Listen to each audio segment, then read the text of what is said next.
podcast VHS. Quem o ouve, não se esquece.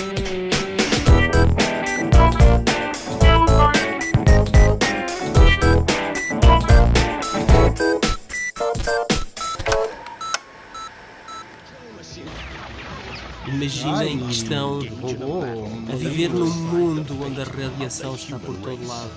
Imaginem um mundo onde parece que não podem tudo é um comer, barracão velho. nem beber, exatamente. Tudo Só tem ruínas. radiação. O vosso próprio xixi é fluorescente. Olha, bem fixe. À noite dá jeito, é capaz Acho de que era o jeito. João Moreira. Para se encontrar o caminho para casa, O João bastava Moreira fazer poças de xixi. Tinha uma ideia para negócio que era a comida para cão ter um material que lhes fizesse as fezes fluorescentes. Muito bem. Para ninguém as pisar na rua. E que tivessem, se calhar, uma forma de identificar o dono, que tivessem uma... Um selo. Sim, aquela cor, aquela tonalidade. Era daquele dono. Mas depois Exatamente. não havia tonalidades que chegassem para Mas isso. iam a casa, os senhores da Câmara Municipal, pegavam num saquinho, bater à porta, olha, isto é seu. Há muito tempo que não fazíamos um filme verdadeiramente chunga. Um filme que me é muito querido, Sim. dos idos anos 93. E, para além disso, temos daqui a pouco uma entrevista com A atriz principal. Sim, a atriz principal deste filme, que não fez muito mais da carreira dela, É verdade. mas a parte gira foi quando eu a convidei. Ela disse-me I can never shake that film.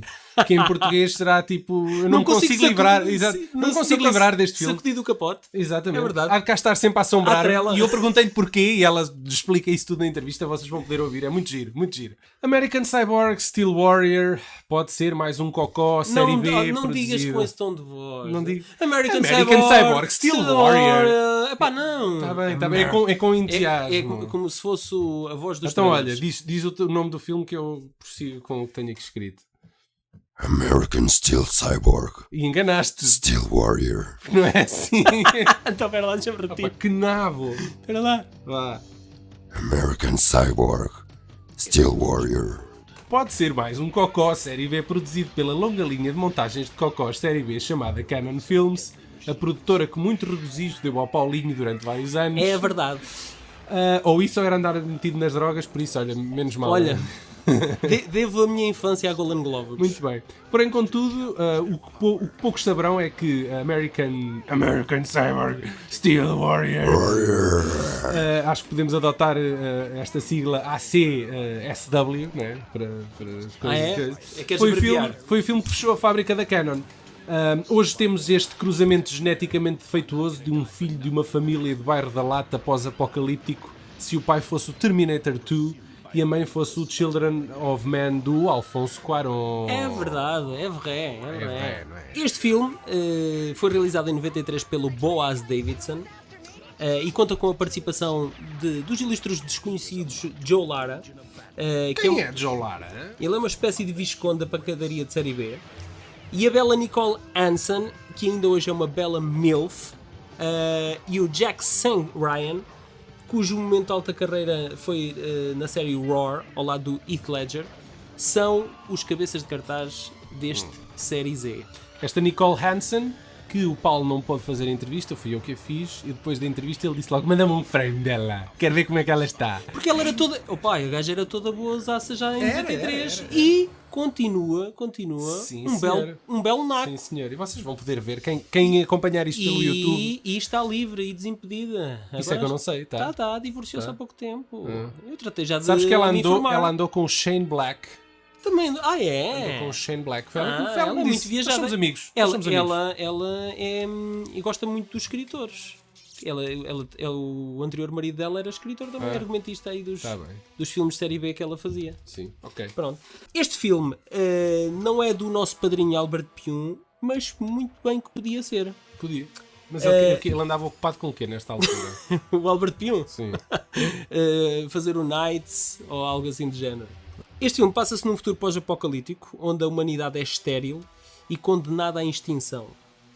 Reina o caos, a morte e a lei do mais forte. Eis que surge uma mulher que leva consigo a esperança da humanidade. Um bebê proveta. E precisa chegar em segurança... Que é um feto dentro de um tubo. de um tubo. Um vidro. Pá, tipo aquele no Alien Resurrection, que tem lá os facehuggers. Não, sim, mas mais pequenino. Mas mais pequenino, Aquilo exatamente. vai dentro de uma mala, Uma não é? De mochilazila. E ela precisa de chegar em segurança a um barco com médicos que vão cuidar dela e do bebê. Mas para lá chegar, ela precisará da ajuda de um herói solitário que se sacrificará por ela e pelo futuro da humanidade. Isto faz-vos lembrar alguma coisa? É precisamente o Children of Man. O Children of Filhos do Man. Homem, Epá, né? será que o Alfonso Cuarón foi beber aqui à Não, fonte? Alfonso Cuarón. Não, eu nunca vi. Eu nunca vi. O quê? O Steel Warrior? American Cyborg? Que essa merda? Que é isso? Nunca vi. Pois, o filme é basicamente um rip-off do Cyborg de Van Damme, que mistura elementos do Exterminador e do Robocop, tudo num filme. Meteram aquilo na misturadora, na blender. Foram para Tel Aviv, É não verdade. é? E a confusão, Foi todo filmado em Israel. a confusão é de Sabiam tal disso? ordem. A confusão é de tal ordem que na Grécia chegaram mesmo a assumi-lo como uma sequela do Cyborg. Só para enganar. Não, mas devido à colagem, a colagem é tão grande que assumiram-no como sendo uma sequela. O filme é um filme de baixo orçamento, completamente. A sério, Paulo? É que não se nota nada. Nada. Não se nota É tudo nada. escuro, não é? Sombrio, em armazéns e... Sim, umas luzes sempre pelas paredes partidas, né? Assim, uns holofotes lá Exatamente. atrás. Exatamente. Eram os das obras, aproveitavam os holofotes das obras. Sim, não é? sim. E o que deu asa a bastantes cenas hilariantes durante o filme. Por exemplo, há Mas uma cena... involuntariamente hilariantes. Sim, obviamente, não é? Eles quando estavam a fazer aquela cena Pensavam que estavam a fazer uma grande coisa. Uma grande caraças, descobrimos a pólvora. Mas, não. Por exemplo, há lá uma cena em que o Cyborg que anda atrás deles, que anda a persegui-los, ele tem uma visão que é uma visão tipo Terminator, não é? tipo Sim. exterminador, que avalia a distância e não sei o quê. Cheio de E um números acrescente, técnicos lá só para exatamente. baralhar o espectador. E um dos acrescentos que ele lá tem é ver a hit signature das pegadas das pessoas que ele persegue. Sim. Então como é que a malta da produção Signature. como é que a malta da produção resolveu este problema visualmente? Foram a uma sapataria comprar umas palmilhas brancas e espalharam-nas pelo chão, Era brancas. giro perguntar-lhe se... Opa, é que aquilo nota-se tão bem. Yeah. Pronto, essa é uma das cenas giras. Depois, há algumas cenas em contraluz para dar a visão dos olhos do eu vou-lhe chamar Exterminador, Como é que se chama o ator? o Jack Ryan.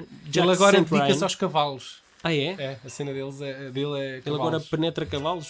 Não, monta-os. Monta-os, é melhor Monta. assim. Preferias penetrar ou montar um cavalo? Não, depende. Podia ser uma penetração Consentida. era consentida. Podia não ser consentida, mas se ele fosse mesmo também... isso. John St. Veterinário. Ryan. Sim, John St. Ryan. Yeah. E O ele, gajo é parecido com aquele ator do Lost.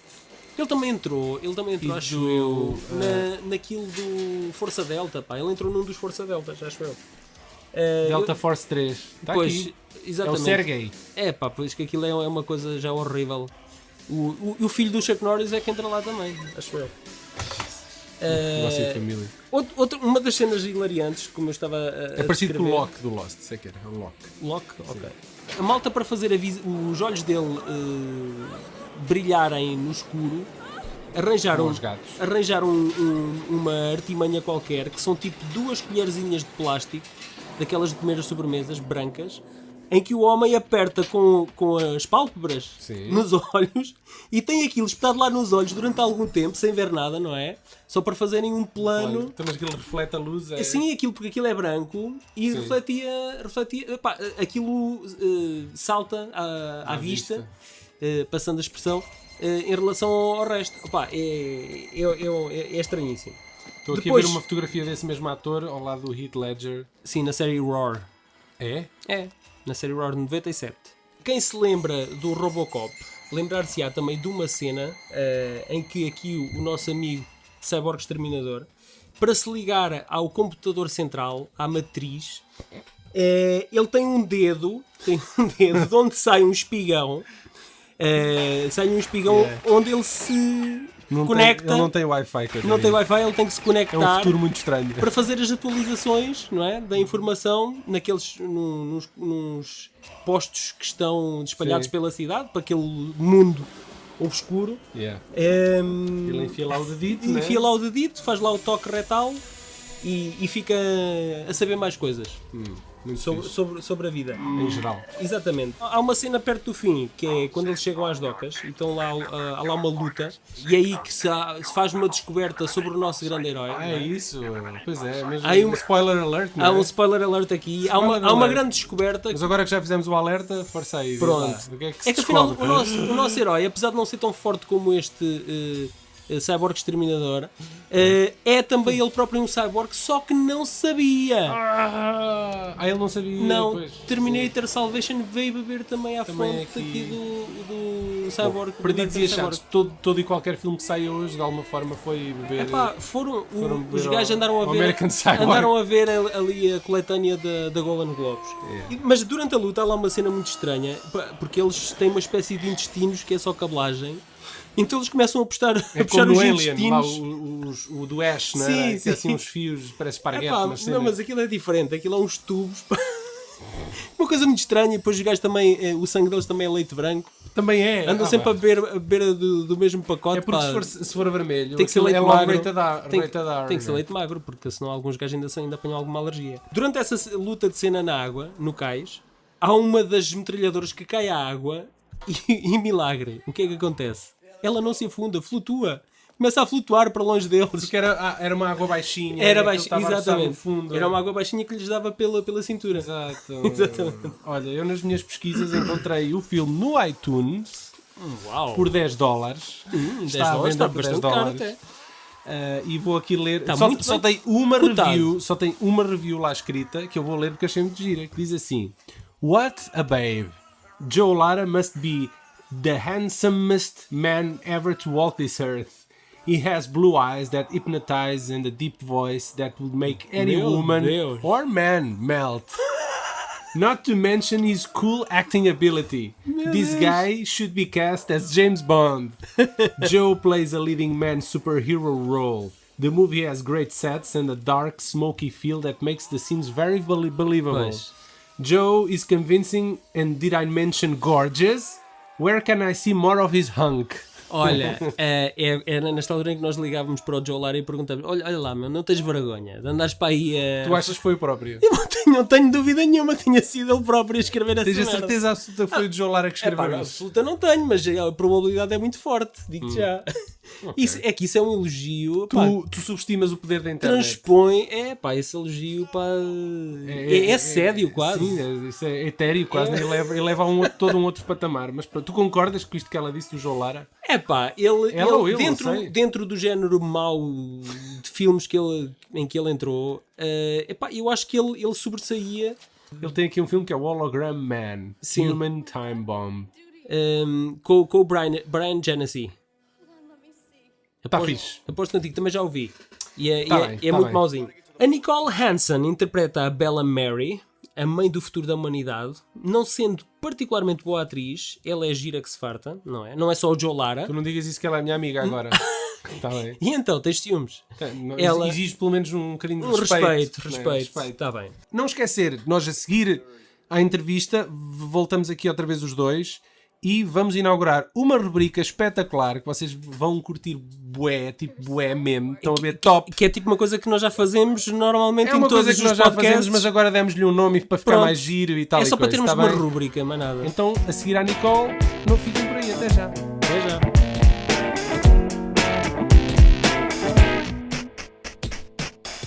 I asked you a question.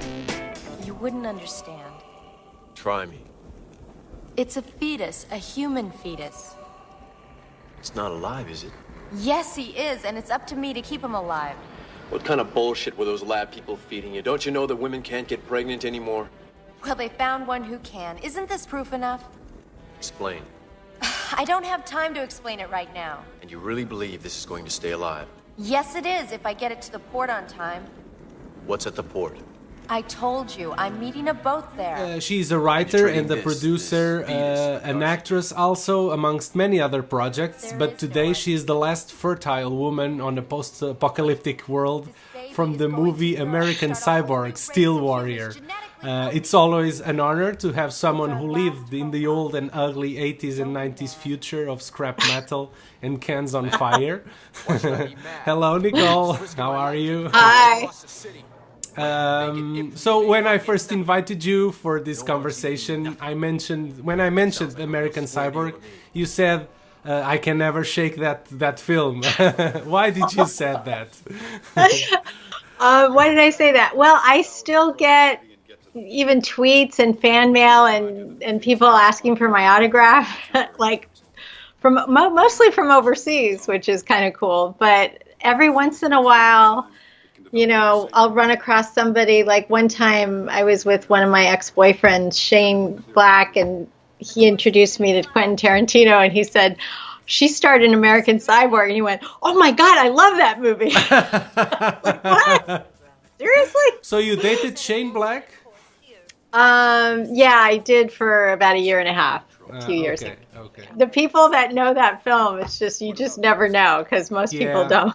Nowadays, with the internet, looks like everyone knows everything from the last 20 years or 30 years of movies, right?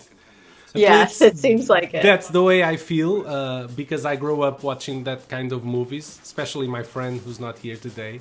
But at the time, we felt like outcasts. As the year progresses and with the internet, it looks like there's a lot of people who watch those. A lot of people. My brother actually lives in Russia, and it's funny because they used to sell the DVD on the streets in Moscow. Yeah. So they have. Just never... It's your bigger role, right? It's like the first and the bigger one.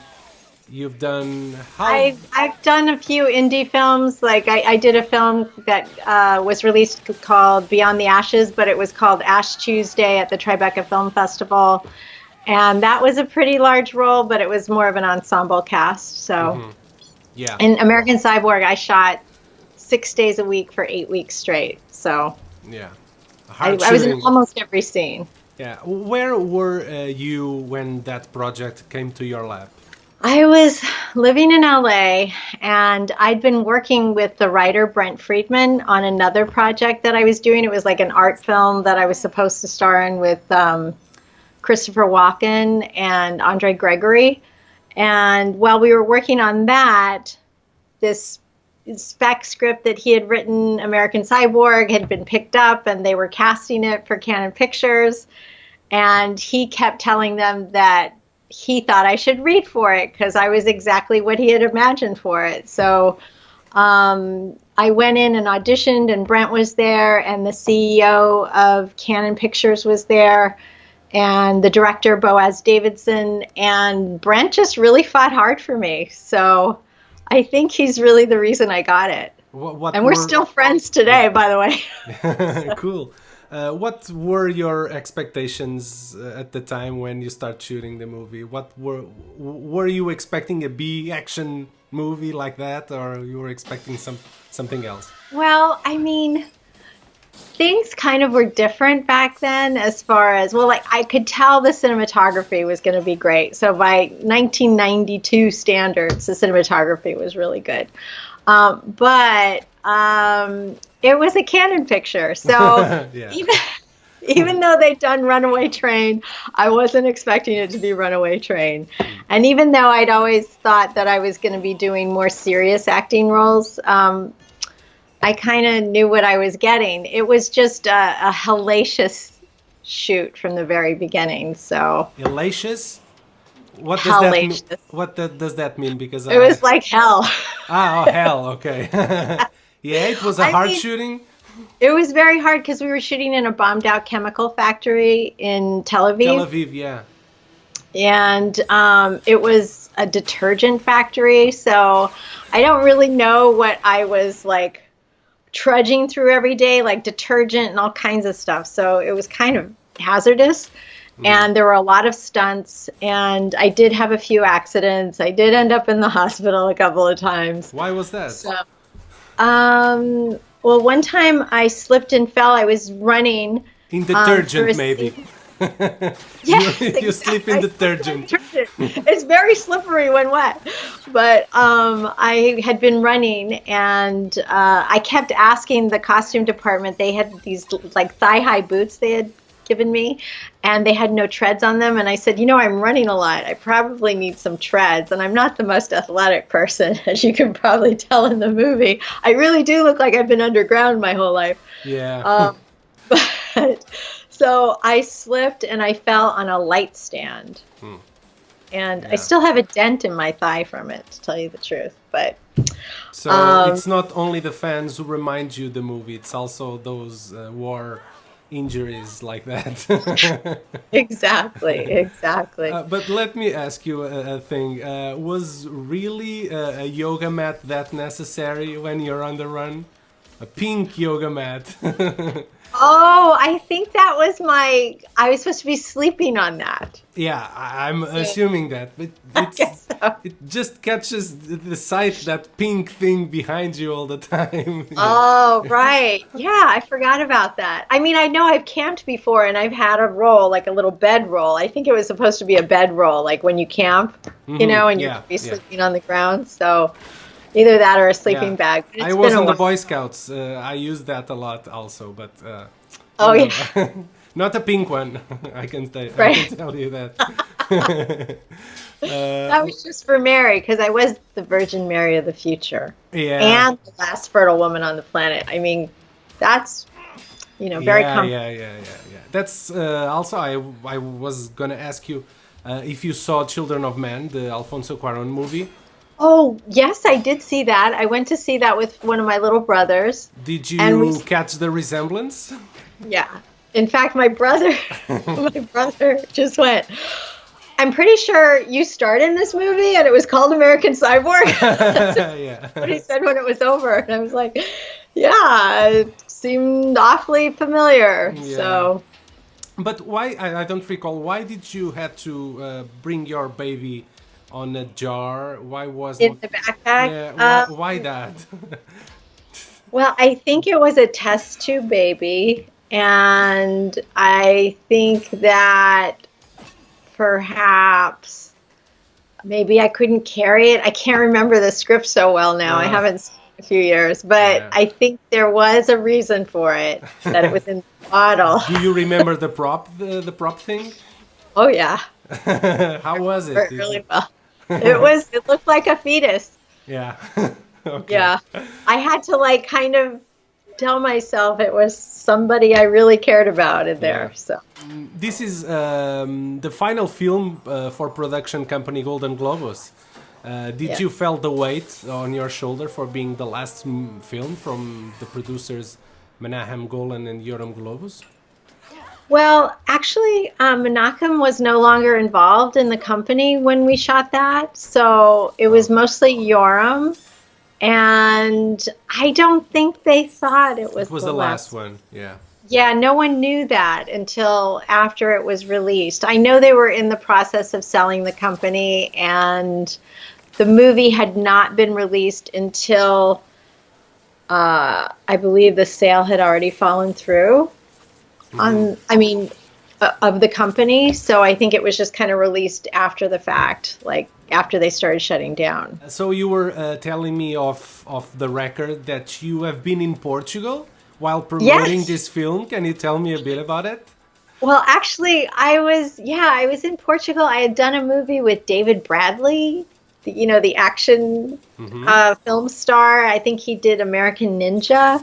Mm-hmm. And we had just done a movie together by the same screenwriter called Exit, and which was kind of like Die Hard in a Strip Joint, but I don't take off my clothes because I always had a no nudity class. So. But we were in Portugal, I think, for that. And then it was also the same distributors as American Cyborg, so I ended up doing a few interviews and stuff about American Cyborg as well, because it was just coming out on DVD. In Lisbon, I believe. Yes, exactly. Yes. And I loved it there. It was great. It was Metropolitan Film Export. Mm-hmm. Hadida Brothers were the distributors. Yeah, we're talking about early 90s, right? It was around that time. That was in 1995. It was in August of 95. Yeah. I was only a few years after. I was like 12 years old at the time, so... Thank you. So I was more than twice your age. Yeah, that's okay. It's part of life. We're all getting older. You have been on 2 music videos directed by David Fincher, right? Yes. You have been on. I have the notes. Billy here. Idol's. Yeah, Billy Idol's "L.A. Woman" and another Cradle of one. Love. Yeah, you were the crucified Marilyn Monroe, right? Yes, in L.A. Woman, and then in Cradle of Love, I was Marilyn Monroe in an Andy Warhol painting. Oh, my dog is. That's a dog. Yeah. Hi. This is Joey. So this was before American Cyborg, right? Yes, it was about. Let me see. That was in 1990, and we shot American Cyborg in 1992. Okay, it was a nice experience. Did you remember David Fincher before? I didn't know who he was. Somebody had told me that he had shot some Madonna videos, and he hadn't done any films at that time. But what happened was my boyfriend at the time was a comedian, and I had been doing this play Extremities in Los Angeles, and they had made me blonde for the role, and so it was a weird situation being crucified on a post, I guess. Oh yeah, that's quite a story. I don't know how much time you have, but go ahead, tell the whole story. Okay. So what happened was, I was at the beginning of the summer.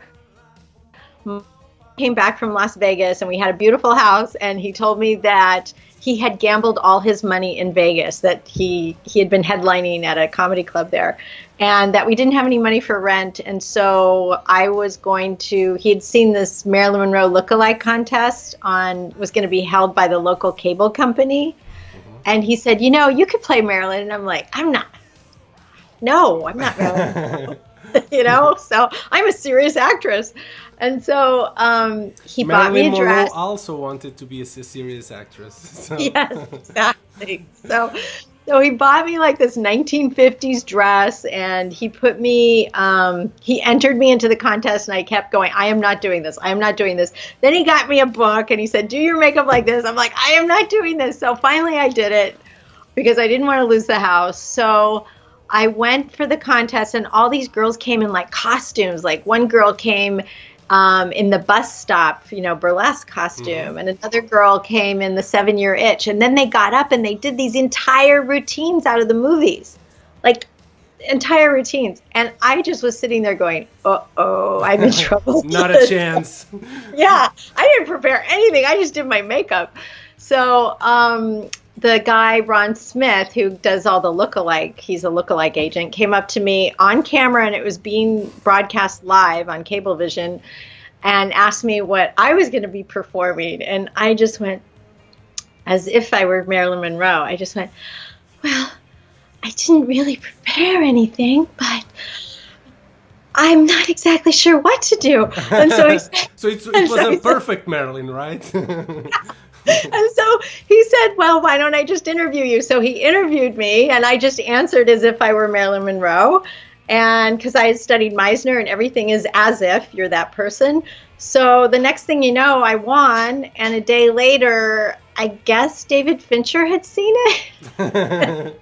So I ended up going in to meet with him at Propaganda. And he said, Billy Idol just had a motorcycle accident. We can only shoot him from the waist up. So I'm just going to shoot you as a Marilyn Monroe painting, or Andy Warhol's Marilyn Monroe painting, because he's going to be in a painting as well. And it's to show how the new icon shoves the old icon out of the picture. So I ended up doing that with Billy. And then a month later, I ended up doing another video as Marilyn Monroe. Marilyn Monroe is an angel for the Blue Nile, this Scottish band. And then David called me back, and he's like, I need you, Nicole. And I said, I am not doing Marilyn Monroe again. I already did it twice. I am not Marilyn Monroe. And he goes, yeah, but you're the only person I know who can do it. You really look authentic. And I just was like, no, I'm not doing it. I'm not going to get typecast. And he said, well, Nicole, I need to have a shot of Marilyn Monroe being crucified on a telephone pole because I need to show how LA crucifies the women it worships. Wow. So it has an a hidden meaning or something. Yeah. It makes everything more profound. Okay.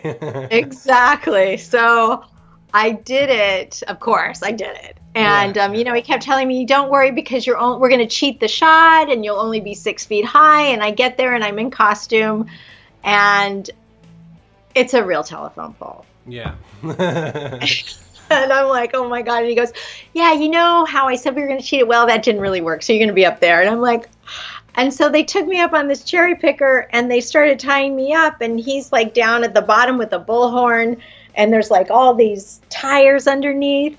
And he starts asking me to lean out and say, I love you. So I'm doing it. And the guy who's tying me up goes, yeah, but don't lean out too far because this ain't going to hold. No one told me you were going to be up here. I was like, oh, my God.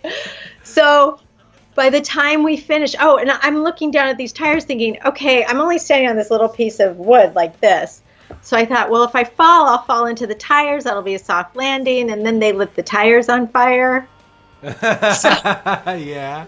So not only am I being crucified on a telephone pole, I'm being burned at the stake. So I'm like, it's gonna be a soft fall, but you'll be on fire. So yeah. Exactly. So there's all this black smoke coming out at me, and they do this big long dolly shot, and we did it in 3 takes.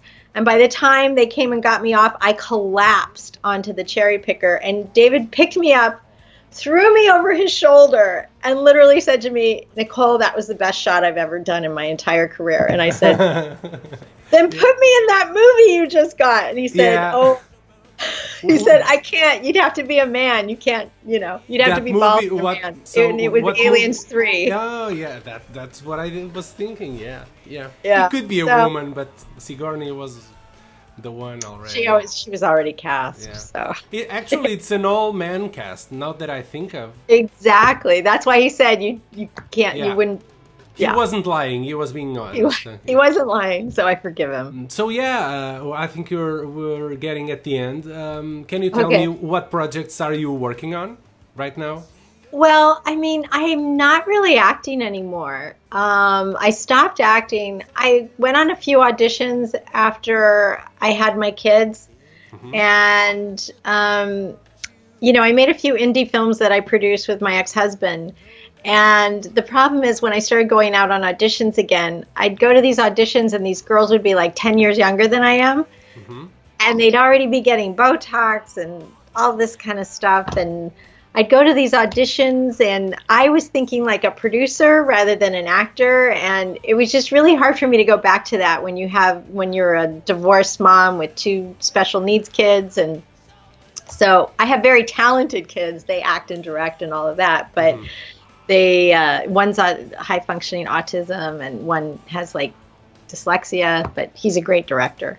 So I just had a hard time like thinking about being that self-conscious all the time and having to be on it. And I'm a skinny person, but everybody was just so neurotic, and I just thought, I've got more important things to do in life.